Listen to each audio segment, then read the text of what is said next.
All right, so moving on to our next presenter, we have Brian Dougherty back again.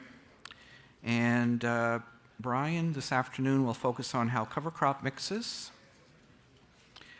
are designed and used to improve soil health and or control soil-borne insect or disease issues, which will help to improve profitability. So I'll pass it on to Brian. Thank you.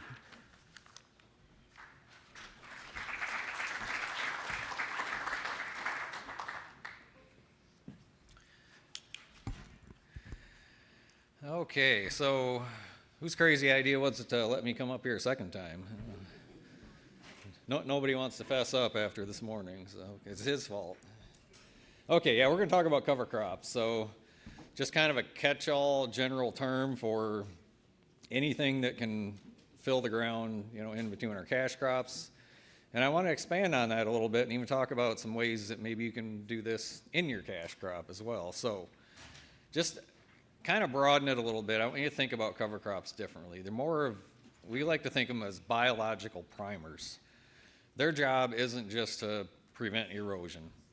We're really trying to keep the biology alive in the off season. They're more of a bridge in between our cash crops to keep that soil healthier. So they can do lots of things for us, activate enzymes. Obviously I talked a lot about aggregation this morning. That's a big part of it. We're trying to maintain those little PEDs of soil, those little aggregates, because they break down pretty quickly. The glue that holds those aggregates together, a lot of that's from mycorrhizal fungi. And the research on it is that stuff only lasts about 4 weeks in the soil because, again, it's carbon-based. There's always something trying to eat it. So if we don't have a living root there to fill in during those transition periods, we start losing our carbon out of our soil, and the microbes will start eating those glues that hold our aggregates together. So there's lots of potential things that these cover crops can do for us. But I like this little cartoon here. If your soil biology is unemployed, it's going to find something expensive to do. So I want to kind of touch on some of the ways you can use these cover crops as a tool, more maybe on the disease and pest side as well. So it's always interesting seeing slides like this. I mean, you look at this and you think, this is pretty much indistinguishable from magic, right? We're just going to put a seed in the ground, voila, magic's going to happen. It's going to fix all of our problems, right? Well, a cover crop has the potential to do maybe some of these things, but you're not going to get it to do all of them, especially not all at once. So what cover crops are not is a magic bullet, a quick fix, a one-size-fits-all, guaranteed problem solver. They're not guaranteed to make any money. That all comes down to management. How you do it, when you do it, what species, all of that. So if you come out, like this cartoon here, if you come out in the morning and your cow looks like that, she's probably been sick for a while and it's going to take a while to get her healthy again. Your soil is no different. The more degraded it is, the more difficult it is, and the longer it's going to take to get some of that function back into our soil. So I like this. I don't remember who came up with this phrase either, but cover crops don't guarantee a home run, they raise your batting average. So that's kind of a different way to think about them. They do pay more quickly in certain situations. Obviously, if you can graze them, we focus on that a lot in Understanding Ag is livestock integration. That's probably the easiest way to make a cover crop more economical. If you're fighting compaction, if you're fighting herbicide-resistant weeds, if you're trying to make the transition to no-till, I think cover crops are absolutely critical for that. We've got people that have been no-tilling for 40 years plus in the States, and once they made that step and put the cover crops in with that, they realize that no-till actually works a lot better. So no-till by itself won't necessarily get you where you want to go. High fertilizer costs, obviously, if you can get payments, that's going to make it easier. Moisture management is another one. Too wet or too dry, it can potentially benefit in both of those cases, but it takes a lot of tweaking management and termination timing and species and all that to make that work. So that's a fine balance. So questions to ask. The first one is we always ask, what are you trying to accomplish? The challenge we run into in the States is if we get some cost share payments through NRCS or whatever program, They convince the farmer to plant a cover crop, so it's like, okay, we'll plant a cover crop. But why are you planting it? What are you trying to accomplish? You got to answer that question first before you can even really start thinking about what's a smart way to go about this. You got to have a plan for, how you're going to plant it, how you're going to terminate it, what's the time frame, what's the budget, herbicide carryover. There was some good stuff this morning in that presentation about doing bioassays. Always a good idea before a cover crop, just make sure there's not going to be something carrying over that's going to end up killing your establishment on your cover crop. So there's 4 things we like to try to get right, and that's the right species, getting it planted at the right time, the right seeding rates, and the right inoculants. I'm not really going to get into like how to plant it, how to terminate it, because there's so many different ways, and everybody's going to do that differently, but I just want to kind of stick to some of the fundamentals here. So how do we manage these cover crops for resilience? So when I think about resilience, that R word again, I'm thinking about the D word, diversity. So if soil health is your goal, generally the more diverse we can make that mix, the better. Now, if you're new to cover crops, you're planting it for the first time, you don't want to get carried away with some 32 species mix and try to solve all the world's problems. You got to keep it manageable. Maybe just do a single species starting out, maybe 2 or 3. But we do want to get that diversity in there at some point. And generally, when I'm talking diversity, I'm talking different plant families. So I could easily put together a mix that's got 15 or 20 species in it, and it's nothing but grass and legume. That's still only 2 plant families. We'd like to see other ones in the mix, sunflowers, buckwheat, flax, phacelia. There's other things we can put in these cover crop mixes that are different plant families, and they're going to do different things in the soil. And one of the common things we'll see, starting out, people, especially in the brassicas, they tend to plant too much. A couple pounds per acre is probably plenty. There's, 100 and, depending on the species, 175,000 seeds per pound. You don't need a whole lot of it unless you're intentionally trying to biofumigate the soil. You definitely don't want a straight brassica crop. They don't tend to make associations with mycorrhizal fungi like other species do, so they're great in a mix. Generally, I'd avoid planting them alone unless you're intentionally doing that, for some sort of a pathogen. So how diverse does it need to be? We use what we call the rule of 3. Basically, we're trying to get 3 plant families in there, and maybe only have 1 species of each. But starting out, 3 to 9 is plenty. I wouldn't necessarily go any more than that. You should see most of the benefits of having that diversity with 2 or 3, grasses, broadleaves, legumes. The broadleaves, again, that's where you get your diversity. That's where you get all your different plant families. And I'm going to show you some tools at the end that you can use to help kind of identify and pick some of these different species and seeding rates. Generally, we'll say 6 to 8 weeks is kind of minimum. If you can't get that much growth out of it before it's going to frost kill or you need to terminate it for the next crop, it's probably not worth putting the seed in the ground. And again, remember our 4 weeks for aggregation. Ideally, anything getting too much longer than that, we want to try to fill that in with the living crop. And the other thing is, the tighter your planting windows, generally the fewer species are going to work. You're just going to have less to select from because, if you've only got a certain window, there's only certain species that are going to fit in that window. And again, I'll show you a tool for picking some of those later. I really like this concept. Rick Bieber, he's a farmer from South Dakota, came up with this. He calls it this cover crop quadrant.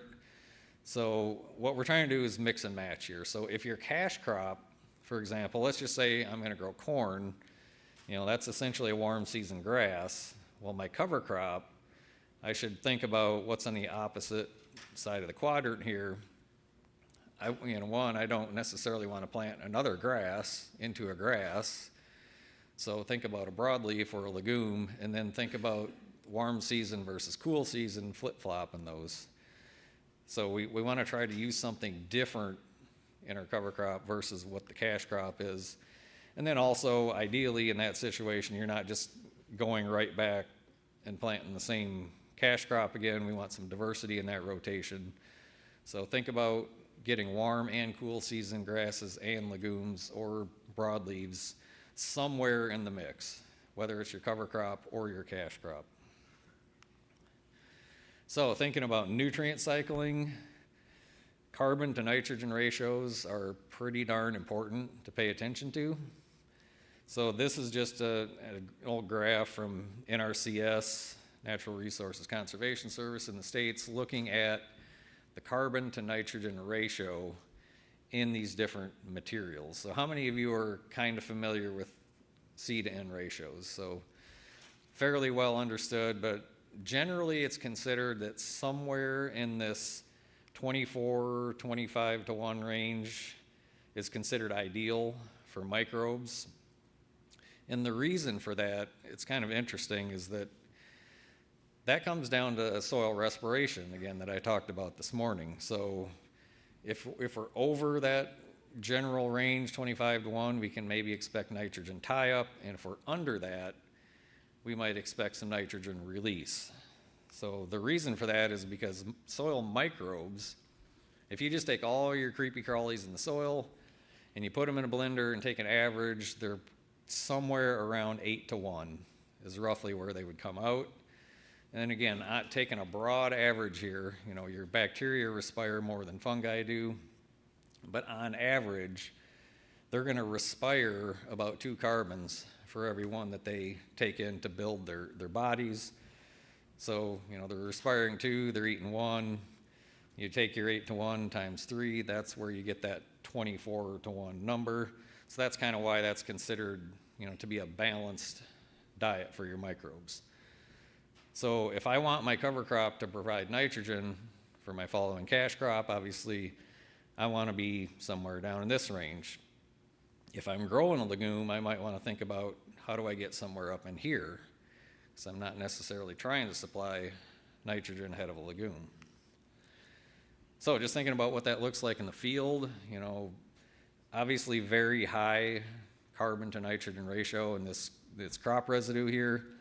Now if I'm planting corn into that, which you see in this picture, I'm getting pretty nervous right now, because corn is a grass, it's a nitrogen hog, it needs nitrogen to get up and get out of the ground, and now we've got all this high carbon residue here that we need to break down. And you can make this system work, but you got to think about your nitrogen management. You probably need to be putting some nitrogen up front or with the planter. You know, most people are doing at least 30 to 60 up to 80 pounds per acre. So, you know, kilograms per hectare is similar-ish to pounds per acre. You know, divide by 1.1, you get kilograms per hectare. So we got to think about how we're going to manage that residue. So if we want to break this down, let's just say we're at 60 to 1 here. Our bacteria are roughly 5 to 1, again taking an average. So for Mr. Bacteria there to eat that cover crop and break it down, he's got to eat 60 carbons. They need 12 nitrogens to do that. Does that make sense to everybody? Cover crop has 60 carbons and 1 nitrogen. So where is Mr. Bacteria going to get those 11 extra nitrogens it needs to break down that cover crop? That's why we get nitrogen tie-up with these high carbon cover crops. So again, this is fine. You just got to be thinking about it ahead of time so you can manage around this. Now again, here we're looking at the exact opposite scenario. This looks perfect to plant corn into, but also one of our soil health principles is maintaining armor on the surface, or ground cover, we would say. This is probably going to break down and disappear pretty quickly. So again, just thinking through some of these things that can happen as you're managing these cover crops and how that's going to look later in the season. And we'll get into, you know, big question we always get with cover crops is, when am I going to get my nutrients back? So there's a lot of factors there. I listed some of the main ones here: temperature and moisture. Because again, remember, this is a biological process that's breaking that down and making it available. So it's driven by biology. The B word from this morning, what do biology need? Same thing we do. They need water, they need food, they need a comfortable place to live. They like sort of moderate temperatures. It gets cold, they shut down. It gets super hot, they shut down. So if you've got sort of moderate temperatures and adequate moisture, you're going to get the fastest turnover or breakdown of that cover crop. Obviously your species mix, because that's going to affect your carbon to nitrogen ratio. Are you tilling it in? Are you no-till? If you're tilling it in, it's going to break down faster. No-till tends to be, if you look at a nutrient release curve, it's more of a slow and steady through the season. Whereas tillage, you get a big explosion of biological activity from stirring up that soil and injecting oxygen, so it's going to break down much quicker. But then that's going to kind of level off or decrease later in the season. So again, you just got to think about how that fits in with your cash crop management. And then, how active is your soil to begin with? If you already have very high respirations, a lot of people that have been doing this for 10 or 15 years will say as they get further into this system, they have to plant higher and higher carbon crops, higher carbon to nitrogen ratio when they terminate, because even like a cereal rye that's 40, 50, 60 to 1, it's breaking down very fast because their soil is just literally eating it. So it actually becomes a kind of a game to keep ahead of it. It's kind of like throwing logs on a fire. If you got a little fire initially and you throw a big old log on it, it's not going to burn. But if you already got a roaring fire going in your soil, you got to feed logs into it to keep it going. So again, carbon to nitrogen ratio at termination, I talked about that. Is anybody planting green here, like putting your cash crop into a green cover crop? One brave soul back here in the corner. So we got a lot of people doing this in the upper Midwest. Again, it takes a lot more management to make this work, but it can potentially be a really good tool, especially in our part of the world. It seems like it's either too wet or too dry. So if we get a dry spring, we want to terminate that cover crop probably at least 2 weeks before we're going to plant, because rye especially is it's a big moisture hog and a nitrogen hog. So we want to get it killed early. Otherwise, if it's wet, we'll tend to leave it grow, because that helps hold your equipment up, helps use some of that moisture, keeps things going in the right direction there. For compaction management, that's a huge tool. And then they'll go in and terminate it afterwards. What you don't want to do is that kind of week-ish window before planting, because if you terminate that and it starts turning kind of brownish and ropey, but it's still standing, that's when we see a lot of issues with this stuff wrapping around the planting equipment. So you either want it brown and dead, or you want it green and standing. You don't necessarily want it in between those two. So that was a hard lesson learned from a lot of people when they started trying this. So I like to kind of look at more of a big picture on this, when the nutrients are going to become available. So kind of 3 options here. A, we can go out and take a whole bunch of complicated measurements and try to figure this stuff out in the field, and we usually just end up swagging it. If anybody knows what that stands for, it's scientific wild ass guess. So we don't really know. Like I said, there's so many factors. The weather's different every year, different conditions in different fields, different soil types. Or B, we can just say, you know what, we don't know. Nobody really knows for sure because your field's different. You got to do some trials on your farm. The way I like to think about it is, who really cares? I mean, we care, but we got to think big picture here. I don't necessarily care as much how much nitrogen am I going to get that year in that crop and at exactly what time, so I can make this perfect system. I'm thinking longer term. How can we fix our soil so that longer term we're getting more nitrogen every year that we can count on consistently and focus on that target instead of what can I get right now this year. So I think of it as like an investment strategy. If I put money in a savings account and I take it back out 90 days later, how much interest did I get? Probably not much. But if I put that money in there and I let it build up for years and years, now I can start taking a draw from that account that's sustainable over time. So that's a different way to think about what these cover crops are doing for us from a nutrient standpoint. So I think about it as it's like a catch and release nutrient management system. I talked about the nitrate leaching issue that we really fight with. It's perfect for that. Having a cover crop out there that's going to take up some of that, either a brassica or a grass, is pretty huge for us, so that we catch that soluble nitrogen, convert it back to organic form, and hold it for the following crop year. Again, put it back in our nitrogen pool instead of leaving it out there in an available form. So soil biology, if it's active, and if things are working in sort of an ideal situation, those plants can very quickly respond to what they need. Like the plant says, gosh, I'm running out of phosphorus. It can put out specific root exudates that will feed phosphorus solubilizing organisms that can make phosphorus available for the plant. But again, you got to have very active biology, because if they put that exudate out and nobody's home, guess what? Now you're phosphorus deficient. So you got to have, that's why I keep hammering on biology. You got to have all the players there. You got to have an active system in the soil in order for that to work. So again, they're more of a long-term investment. So compaction, if we have time at the end, I got some kind of cool slides on this, but I don't want to belabor too much time. But again, we want chocolate cake. Those glues that hold your aggregates together, they're the same glues that hold your equipment up. There's a lot of good work happening here in Canada on compaction in particular.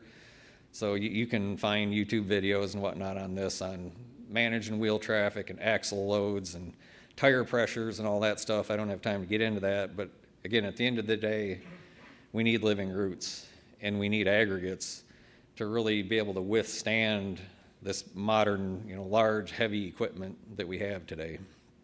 So fibrous roots, great for surface compaction. Tap roots, we used to think, tillage radish, that was the original magic cover crop that was going to fix everything for us in the States. And it's a good cover crop, but that big tap root, what tends to happen is that'll try to drill down, and if it hits a compaction layer, the radishes just pop out of the ground. They have a hard time getting through it. They can still do it, but it's better to, again, have some diversity in there, have some fibrous roots with your tap roots to get that to work a little better. Because ultimately, we're looking for mycorrhizal fungi again, because the general rule of thumb on these kind of root structures here is they can withstand roughly 300 psi of pressure. That's how much they can punch through. Mycorrhizal fungi can do over 1,000. So even if you've got a hard pan that your roots can't get through, mycorrhizal fungi, they're microscopic. You can't even see them. They can thread their way down through that. And now they've just lined that little channel that they created with glomalin. It's a sticky protein substance that builds aggregates. Now you've created a pathway through that tillage pan. So then next year or later in the season or whatever, now a root can start kind of following through that little pathway that the fungi opened up. But if you don't have mycorrhizal fungi, you're out of luck. And if you got compaction worse than 300 psi, you're going to be at it for a while trying to break it up with these roots if you don't have fungi. So then your option is, do you do some judicious deep tillage or things like that to try to break that pan up? I'm not opposed to that, but if you're going to do that, make sure you get a living root right away to grow down through there, because if you do it, run a deep ripper, and you just go back to your standard management that created that compaction in the first place, you're just going to end up right back where you started. The research on that, at least in the States, on running deep rippers is about 75% of the time you're basically break even or worse. And that's before you even pay for the tillage pass. So 8 or 9 times out of 10, it's kind of a money loser, because usually either it was too wet when they did it, or there wasn't really a definitive plow pan they were able to break up, or they didn't get under it. There's a lot of reasons, but it's not a deep tillage. It's not a magic fix either. So moving on to weed suppression. So heard a good talk this morning about some challenges with that. We're looking for high biomass cover crops, dense canopy, deep root systems.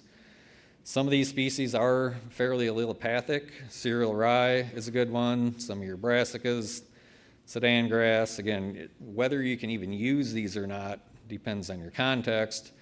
You're probably going to want to up your seeding rate if you're trying to outcompete weeds.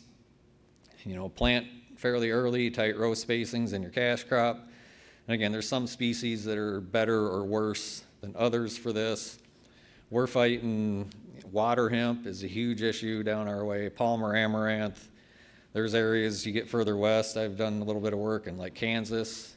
It's like, man, you go out there and they just got Palmer amaranth everywhere, and it's resistant to just about everything. So we're creating some huge challenges out there, but cover crops are one of the tools we have to help deal with some of those issues. They can do significant bit of good just for minimizing emergence and establishment of some of those types of species. This is kind of what we're looking for. This is a beautiful stand of cereal rye. They terminated it, planted soybeans into it. You look around that field, you really don't see a weed anywhere. And this producer, other than just the pass to terminate the cover crop, is just a straight Roundup pass. They haven't used any other chemical yet. Now, I'm not saying it's always going to work this good, but this is kind of what we're looking for weed suppression with these cover crops. Cover crops for insects. If you're trying to go down this path and you want to try to reduce your usage of some of the pesticides, seed treatments, that sort of thing, you really need to think about getting some beneficial cover crops out there, flowering species, to feed your beneficial insects, and even beneficials below ground as well. So anywhere you've got some unproductive areas that you just know, half the years they don't actually make any money, wet spots, whatever, it's a great opportunity to just put a diverse mix in there. That'll do two things. One, you're not spending money planting a cash crop where you're maybe not going to make any money on it. And two, it's creating habitat for your beneficials. Three, it's going to help deal with compaction, especially those wet areas that don't drain well. You can potentially get those back into profitable production again if you give them a year or two break. So you want to stagger out your species that you're going to plant. You want some early bloomers, mid bloomers, late bloomers, basically anything that's got a flower that's not going to compete with your crop is a good option. Buckwheat's a good one, vetches, peas, phacelia. Sunflowers are great. They're also great nutrient accumulators, so lots of options there. Just an example here, these are kind of catching on in the upper Midwest. We call them prairie strips. So they're just taking a small portion of their field out of production and putting it into this, basically turning it back into trying to mimic native prairie. Get as many species as you can in there. Seeing some good benefits from this. They also help with erosion and things like that. So any kind of flowering species is great there. Here's just an example. When I was at Iowa State, we were doing some research on interseeding corn. That's becoming, I wouldn't say common, but more and more interest in this. And you can do this in a 30-inch row configuration. Some people are experimenting with 60-inch rows, which is what you see here. We get about 10 times the cover crop biomass in a 60-inch row of corn versus 30 just because of the sunlight. 30-inch corn, it gets up, at least where I'm from, grows fast, and it tends to shade out that cover crop, so it's difficult to get it established, but we've got all kinds of stuff. There's probably 10 species in there. Again, I was just walking through this field one day, and there's some sun hemp growing. We've got Japanese beetles everywhere, but guess what they're eating? They're eating the sun hemp, and they're not touching the corn. So this is the kind of stuff that we're trying to do here. That field is just alive. Normally we don't want all those insects out there, but if you got enough beneficials, they can keep the ones you don't want at bay. So for pest and disease suppression, you got to think about what's your context. The more diverse your cash crop rotation is, the better off you're going to be. But again, you got to think about a systems approach for this. Plant families, again, look these up. I'm going to show you some tools, but you need different families than what your cash crop is. Another good sort of strategy you can do if you're fighting a certain weed. Like for us, it's water hemp, so any other plant that's in the amaranth family that's easier to terminate would be something good to try to get in a cash crop in the off season to try to mimic the same thing that those amaranths are doing, because this gets, pretty philosophical, but people have been talking about this for hundreds of years now. Plants are there for a reason. They're trying to fix the soil. So can we mimic some of our weeds, some of our challenging species, with other species that are easier for us to manage? So that's what we're trying to do here. Because those weeds are there for a reason. They're breaking up compaction or making nutrients available or whatever. Nature's always going to try to cover itself. So again, more diversity. Biofumigation can be an option. There's some species, I know green cover seed out of Nebraska, they've got a radish now they call a nematode control radish. It's been developed, specifically for this to try to put out more of these glucosinolate compounds to try to inhibit some of our creepy crawlies that we were trying to get rid of out there. High biomass, chopping and incorporating if you're going to do this biofumigation, pretty critical. How many are doing this here with like potatoes, or anybody playing around with this? Yep, common. So, but yeah, we don't want to overdo it with these. Here's another one. So, again, picking up on the talk about soybeans this morning, you probably think, what is this idiot doing? Why would I want to plant weeds intentionally in my cash crop? But if you think about it, that's kind of what we're doing. But again, we're choosing the species instead of letting them choose us. So just some examples here. This is in the Dakotas where this is kind of catching on, but they're actually intentionally interseeding cover crops in with their soybeans. So cereal rye, oats, flax, safflower, things like that. And sugar beets, you can see I got a question mark there. And again, the theory behind that is that's kind of in the same plant family as some of our challenging weeds. So maybe we can just plant a little bit of it and let it kind of tickle the system and see what happens. On the right here, this is actually an accident. So this was a producer up around Fargo, North Dakota. He had some flax in there. He didn't get in there quick enough with the sprayer. He didn't get the flax killed. It kept on growing with the soybeans. So it was kind of like, so what? So he went in, he just harvested it all together, and then he's going to run it through a seed cleaner, and now he's got flax and soybeans. So it's kind of an accidental companion crop in his soybeans. And sometimes these accidents or these mistakes can be great learning opportunities and actually can turn out to be a good thing. So again, just another strategy. This one I love. So I actually took this picture in France. So this is the 15-way cover crop mix.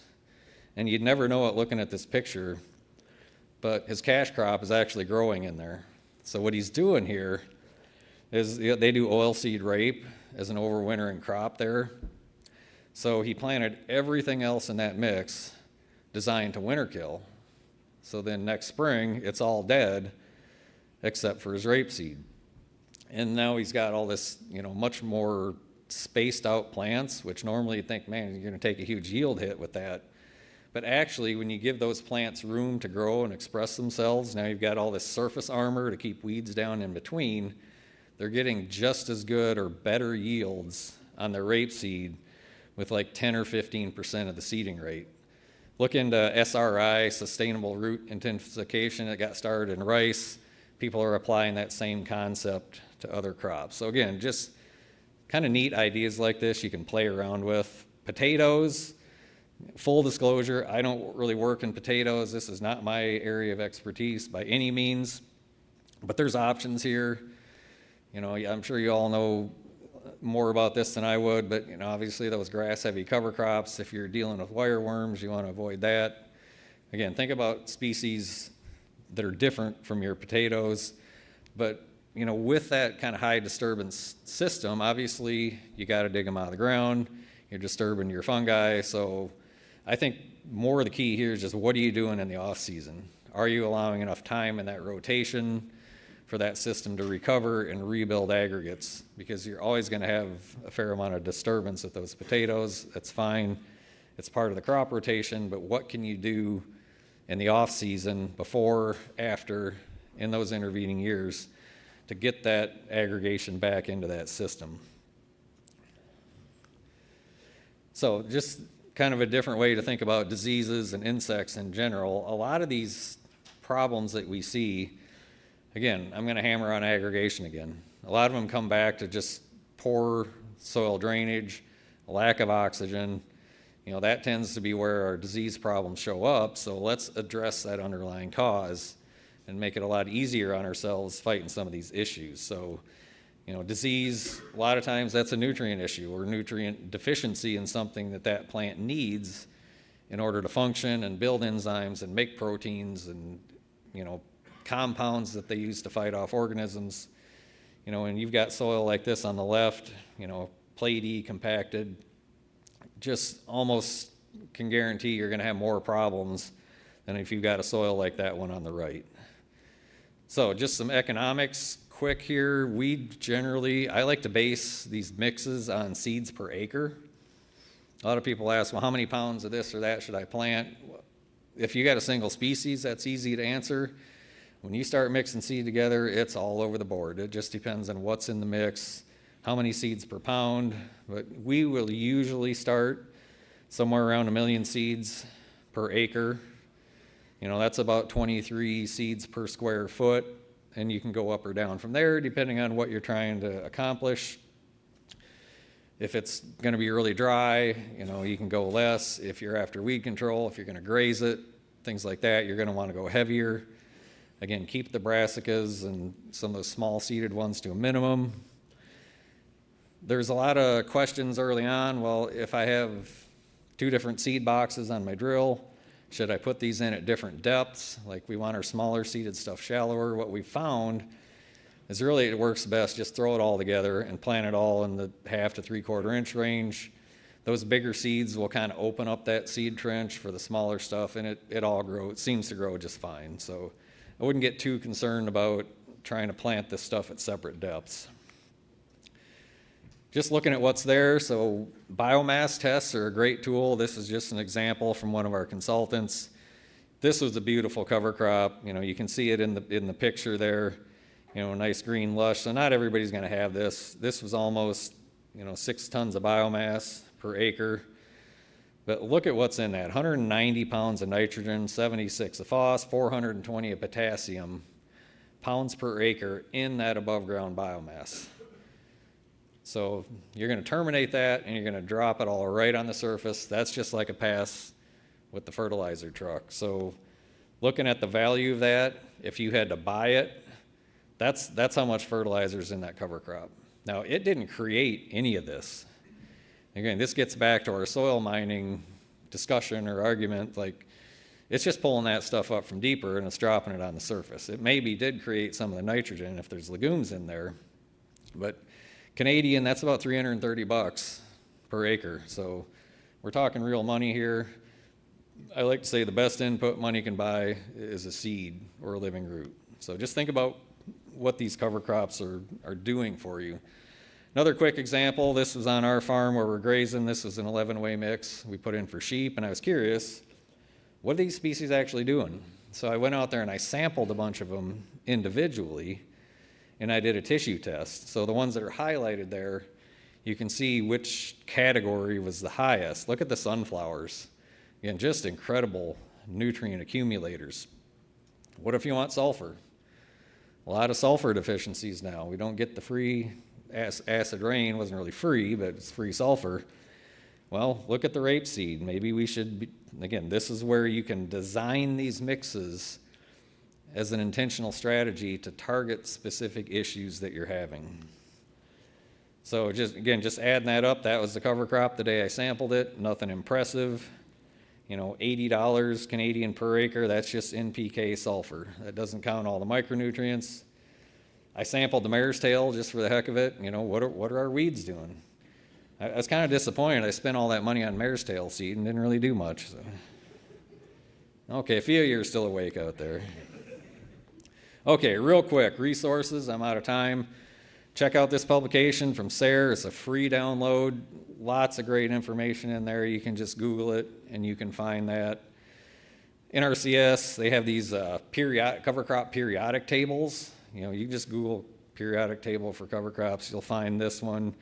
It's got them broke out, cool season, warm season, broadleaf. This can help you kind of pick out species and design mixes. Here's another one from NCAT.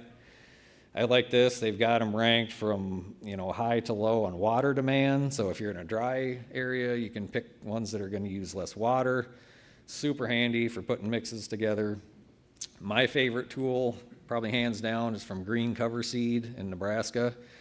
They have this Smart Mix tool. Again, just Google it. It's a free, anybody can use this for free. Just create an account. You don't have to buy any seed from them. But this is great for designing mixes. It gives you the seeds per pound, seeds per acre, the percentage of grass, brassica, legume, all that in the mix. So it'll do all that for you. Here's Midwest Cover Crops Council has a tool. So you can, Ontario is in there. I don't know if they had PEI on the list, but it get you fairly close. What I like about this tool is it actually gives you a calendar. So you can go in there and say, okay, I want to plant my cover crop September 1st. And it'll give you a whole list of species, and you can pick out, okay, which ones actually have a decent chance of growing if I plant it September 1st. So it's a really good tool for that. This is basically the same tool here, this cover crop selector. This is more of a nationwide. Again, they don't have Canada, but if you just select Maine off the list, it's going to get you pretty close on these cover crop recs. So that's it. I'm out of time, but I like this quote from Gary Zimmer. You know, if somebody asks him, well, how do I know if this stuff is working or when's it working? He says, well, if you have to jump up and down on your shovel to get it in the ground, you probably got some work to do yet. So appreciate everybody's time. There's my contact info again. I think I'm out of time, but I'm happy to take questions if there's any, or. Yep, back here. I'll yell and maybe you can repeat it for me. There's a little bit of more interest in the annual clovers in the mixes. What's your experience / feedback on, say, Crimson versus Racine versus Balanza? Like, what do they work well with, mix well with, or especially maybe for our type of a system here in the Yeah, so the question was on annual clovers, you know, Crimson, Berseem, Balanza, experiences, you know, where do they work? I love those all in a mix. Again, depending on your planting date, you know, I look at what crop are you growing. You know, even if I'm going into a heavy nitrogen feeder like corn, I still don't like just planting straight brassicas. I think they're great in mixes, but I want that diversity there. I'd maybe do 30 or 40% of the mix as a legume. They can be good, you know, where they work well is if we're doing like a broadcast interseed, trying to get that cover crop in a little earlier before we harvest, because that's a small seed.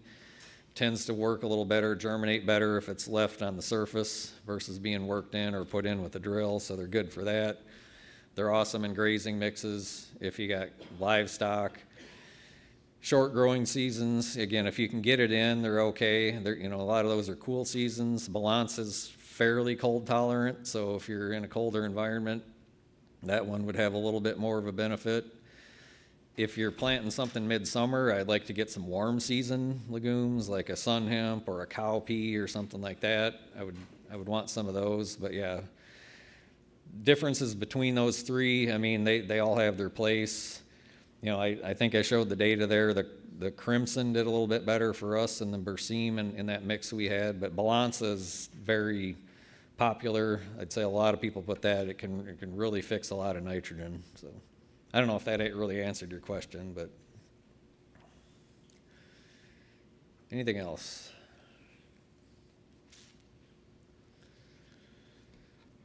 All right, well, appreciate the opportunity.